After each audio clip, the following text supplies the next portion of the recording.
It's almost like an out-of-body experience. It's an obsession. I would walk into someplace and scope it out, see exactly what I thought I could get away with taking. During Dan's binge eating episodes, he feels out of control, almost robotic, where his brain short circuits and he automatically stuffs himself with food. If I could find cookies someplace, I would fill my pockets. And a lot of times, once I had scored, I would disappear. I would take off so that I could consume what I had found. It all started when he was a preteen. I think the first trigger was that I was sexually abused when I was very young. And by the time I was 6, I was inflicting pain in a number of different ways, especially dipping my hands in scalding hot water.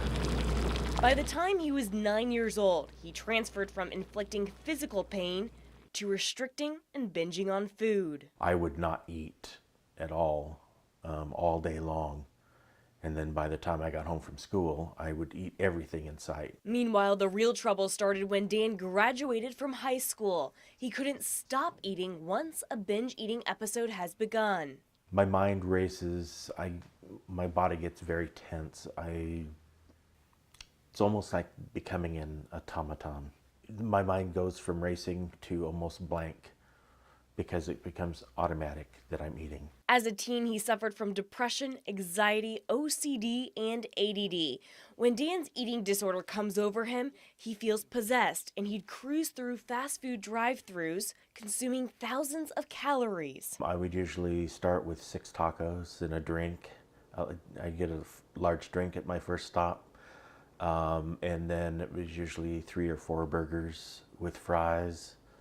And then I could easily go for another 6 tacos again. And then go off to some far off spot in a parking lot where I could consume all of it. In that 1 year, he gained more than 100 pounds. I don't know how I physically was able to hold that much food, but I did. Unlike people with other eating disorders, Dan didn't try to undo his excessive eating with extreme actions. Regardless of how I felt, because I was eating far beyond feeling full. You know, I was using the food to fill me up, but there was never an end to the emptiness. His emptiness also stemmed from rejecting and suppressing his feelings of being gay.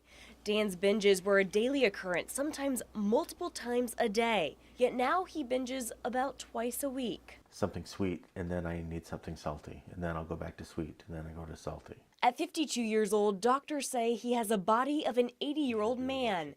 Dan suffers from type 2 diabetes, arthritis, back and neck pain. High blood sugar. I've spent my whole life with it. I don't know that I would understand what true recovery meant. I would love to lose the weight. I would love not to be controlled by binge eating. He used to tip the scales at 409 pounds.